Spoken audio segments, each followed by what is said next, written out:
Hello, I'm Dwayne Shefferstein, and I'm a beekeeper, and I'm going to do a virtual farmfest presentation on beekeeping. We're going to go over some honeybee facts here. This right here is a pound of honey.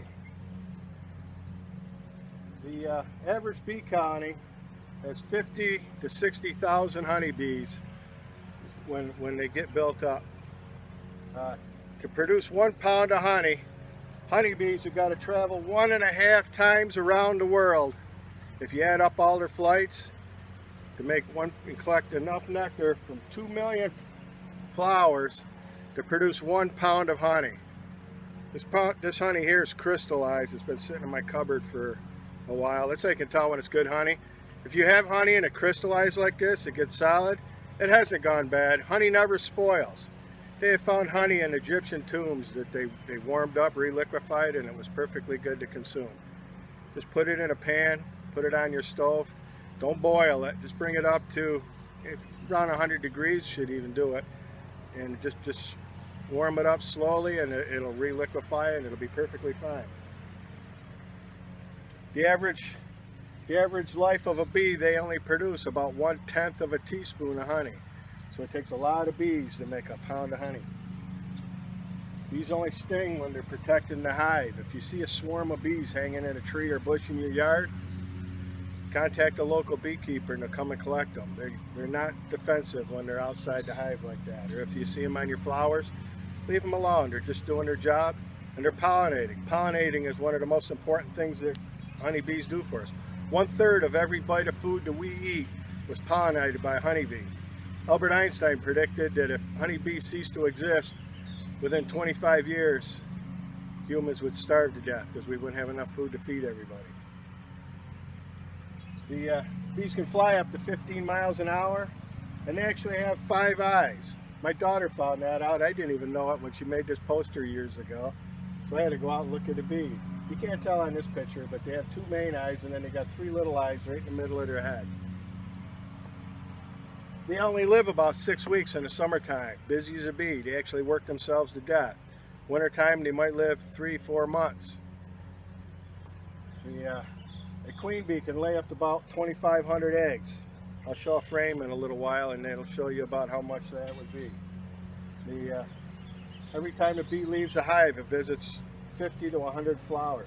I'll pan over this with the camera here and you can get a better look at everything if I didn't cover it here. Bees never sleep. I told you about the 1/3. Honey never spoils. I think I covered about everything. Honeybees are the only insect that produce a food eaten by humans. And been around for hundreds of years. Now, a few of the basic tools. Let me put you back on my tripod here. A few of the basic tools. Clothing. This is a basic veil. Just a hat with a screen. A veil to be drawn up tighter on the bottom. If the bees are a little defensive, I'll wear a long sleeve shirt. You can get coats. You can get full coveralls. Some people will wear gloves, the long gloves with the sleeves. I prefer not to. Smoker. My smoker went out. I'm going to have to relight that. This is probably one of our real important tools. Before we go into a hive, we'll give them a few puffs of smoke. And what that does, honeybees communicate with pheromones. Pheromones are scents. Scientists have discovered about 25 different pheromones that honeybees communicate with. And when you smoke them, it covers up them pheromones so they can't communicate. One of the pheromones we can actually smell smells like bananas. That's their attack pheromone. And that's a good one to cover up. You can actually smell that when they start getting defensive.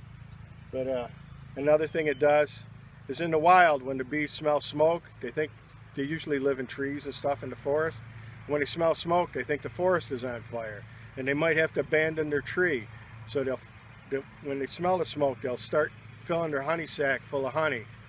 And it relaxes them. And in case they need to take that honey to take it to a new location, they need to consume that honey to build a wax to create a new hive.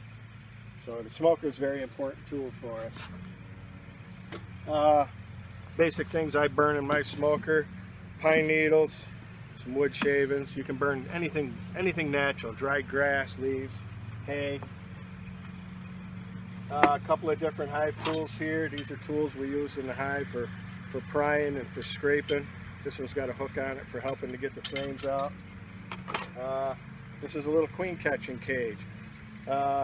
Sometimes when I'm looking in the hive, or I got a swarm and I see the queen, I can catch her in this hive, in this little cage here, and it'll hold her in there safe, and I know where she is. So when I'm moving the frames around, I know I'm not going to squish the queen, and when I'm done, I can release her.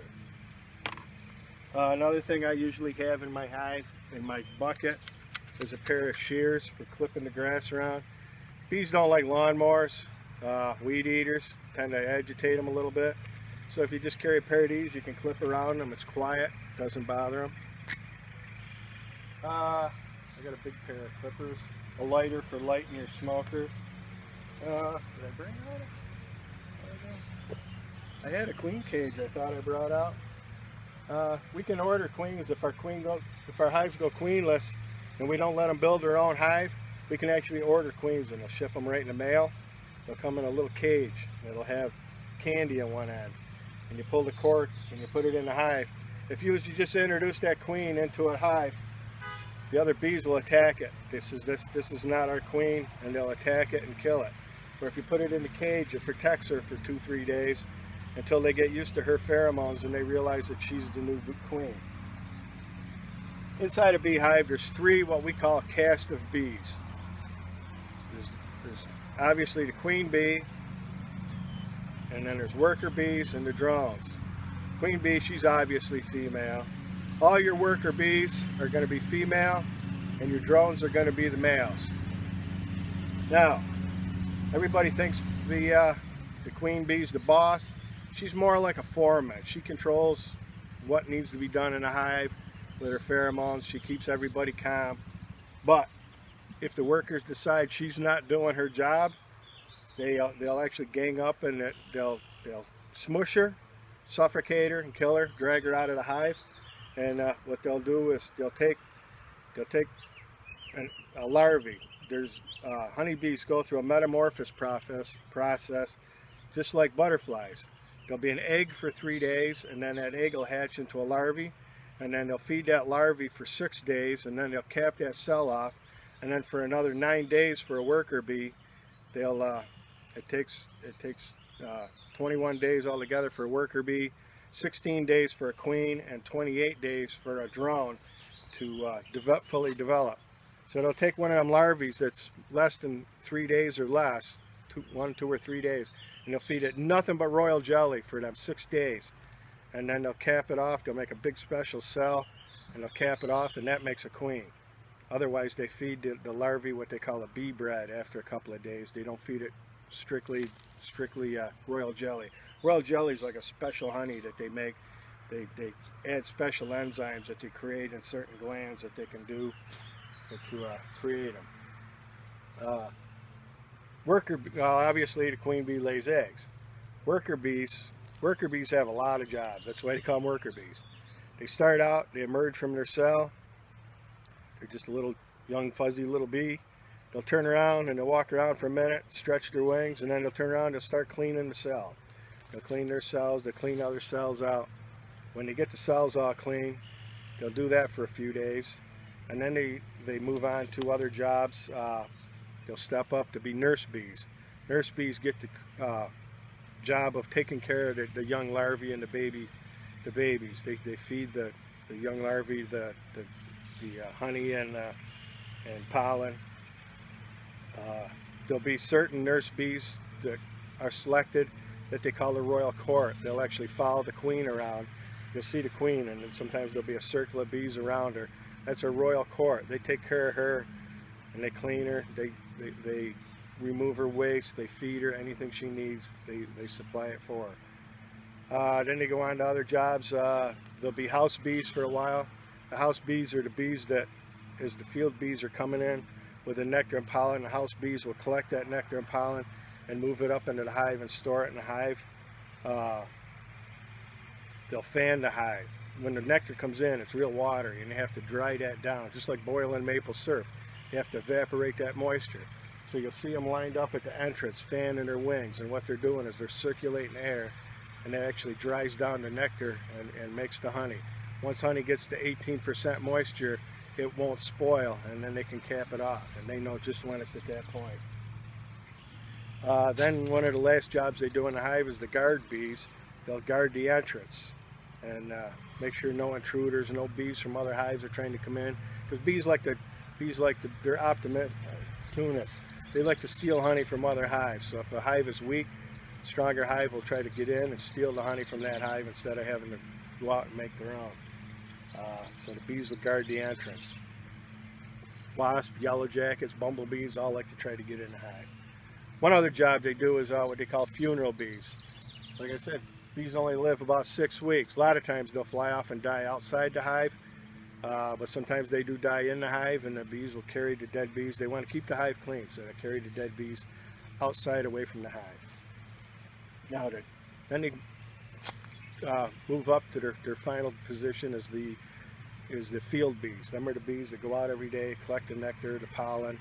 Pollen is their carbohydrates, nectar is their, or carbon is their, let me read that. Pollen is their protein. Nectar and honey is their carbohydrates. You need them two things to survive. And the bees will do that right up until they die, and they'll do this throughout the whole summer. Sometimes you see in the store, you'll see different varieties of honey, apple blossom, clover honey. What that is us beekeepers, we study when different trees and plants are in blossom, and as the honeybees are collecting that and they're making that honey, we'll pull the honey supers off and extract it, and it'll be mostly that kind of honey. Okay, I'm gonna suit up and we're gonna take a peek in the hive here. Okay, we're all set. Got the smoker going. Grass down here, a little maintenance while I'm at it. Let's give them a little smoke. It don't take much. This is a pretty calm hive. Last time I worked them. A little bit. You don't want to go too far with that. If they start getting aggressive, you can just give them a little puff. This is the top cover. This is what we call a telescoping cover. You see there? A bunch of bees have come up and started building comb right on the top. That tells me that they're ready for another box already.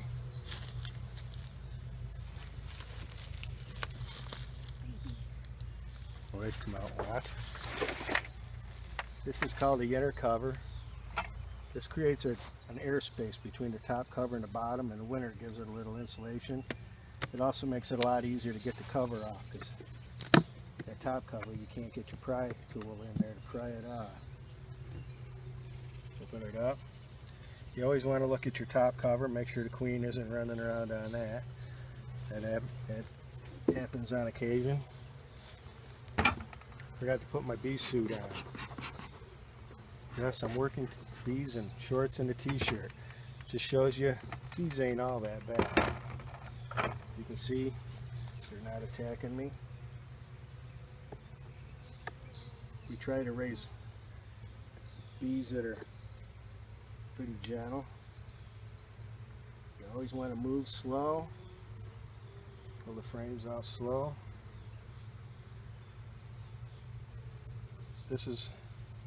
They're just starting to draw this out. This is a wax foundation that I put in, and they're drawn out. That's about 2,500 cells. So when I said the queen can lay 2,500 eggs, she could lay enough eggs to fill all them holes in that one side of that frame.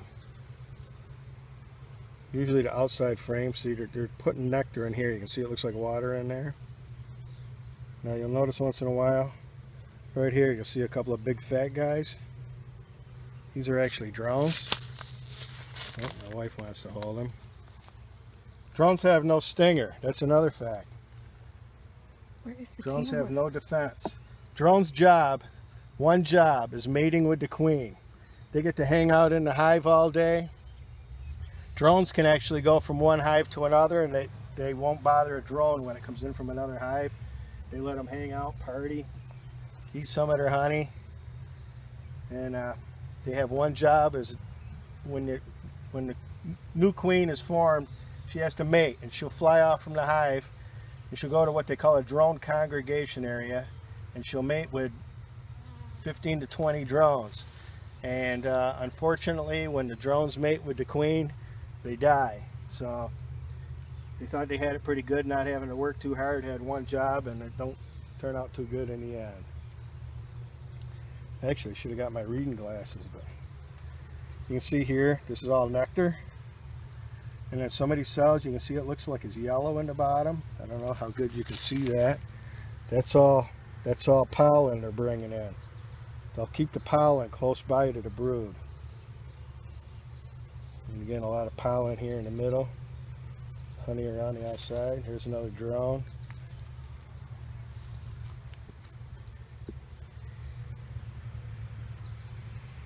I know there was a queen in this hive. I've been splitting my hive, so there's only a couple of them have queens in them. Okay, here we have brood. You can see this stuff here. That's all the brood. That's all the babies, the larvae are inside these cells here are the cap.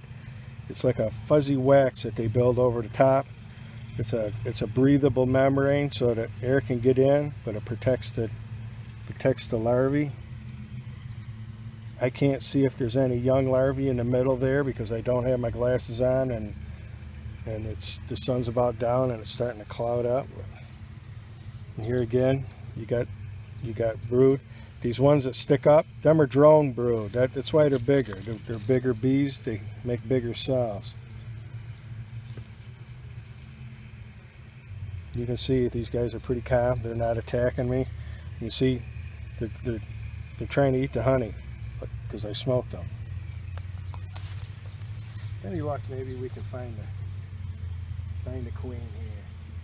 She looks like she's doing her job. It's called bird comb. They'll build little bridges between the bottom and the top boxes. Usually just scrape that out of the way. Don't let it get too thick.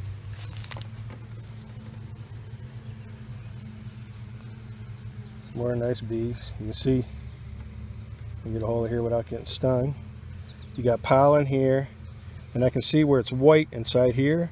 Them are all little larvae.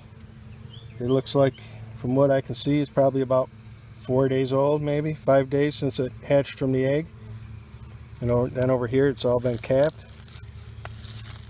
In a few days this will all be capped.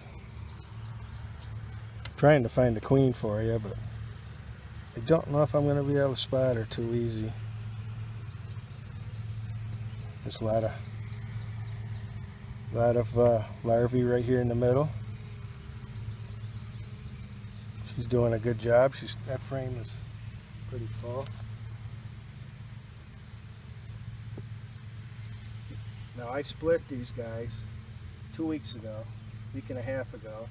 I took the queen and 3 frames of brood and brought over to my house from the farm and put in this hive.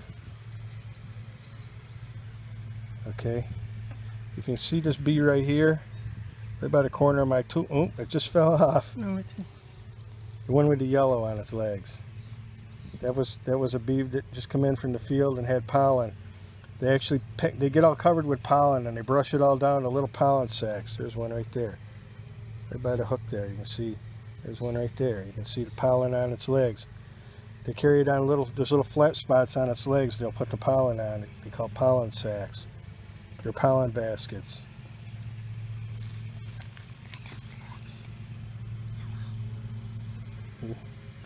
My wife likes to peep bees until they sting her. I never sting. I can see the queen there. We'll go look at a couple more frames here. I don't want this video to run too long, but it's not like the horn's going to blow and you're going to have to run to another station. Now we're getting back into nectar. It's mostly nectar and pollen here, so we're probably to the end of the brood. So I guess we ain't going to get a chance to see the queen today. But if I got a picture of my queen, I'll post it. You can see here this the wax here, they haven't drawn it all out yet. This was a fairly new frame. Last year they didn't get it quite done, and it was probably from a hive that died out.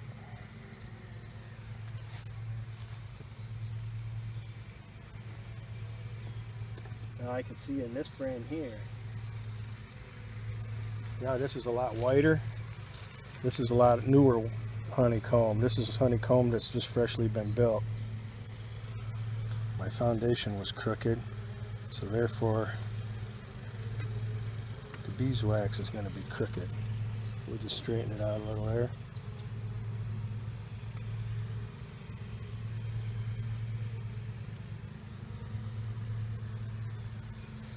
Slow and gentle. You always want to make sure you put your frames all back in the same order they come out. Keep your brood all in order. You want to keep all your brood together because they have to keep that brood warm. They'll actually cluster up when it gets cold. In the wintertime, the bees will cluster. They don't really sleep. They get in a big ball and they dislocate their wings from their wing muscles, and they'll shiver their wing muscles, and it creates heat. And they'll keep the center of that cluster 98 degrees. They keep that queen right in the middle and keep her warm. Usually about October, the bees have been busy collecting all that nectar and pollen all winter, or all summer. And they're looking at them lazy bums, them drones. They haven't done nothing all summer. They'll kick them out. They chew their wings off, and then they carry them out in the weeds and drop them so they can't make it back to the hive. Because they don't want to have to share their resources with the drones over the winter. So about October, November, the queen bee will stop laying eggs. They'll fill the whole, well, usually by October they'll stop. They'll fill the whole hive with honey and pollen. All that brood is, they'll fill with honey, and that's what they'll consume all winter long. About the winter solstice. Oop, today's your lucky day. If you follow my hook right here, you'll see one bee that's a little longer than the rest. She's kind of a dark butt. Right there, she's walking right towards my hook. She's up on the brood there. That's the queen. Hopefully you're able to see that. I took my eyes up. Oh, she's right there, right by my thumb. Maybe I can get her to climb up on my thumb.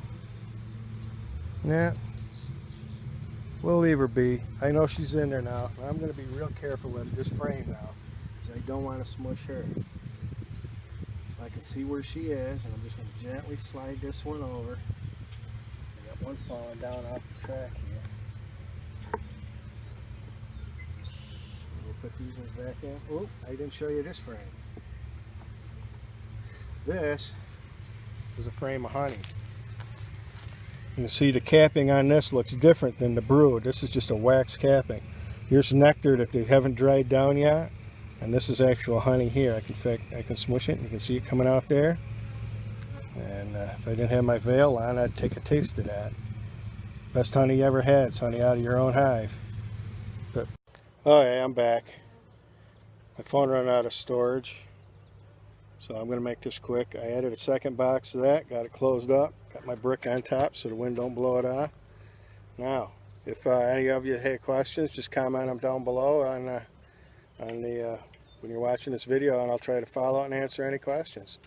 Thanks for watching. Enjoy the rest of the I got one right in my face. That's why I wear a veil. Don't like to be stung in the eye. Ooh, she got my hand. Thanks for watching.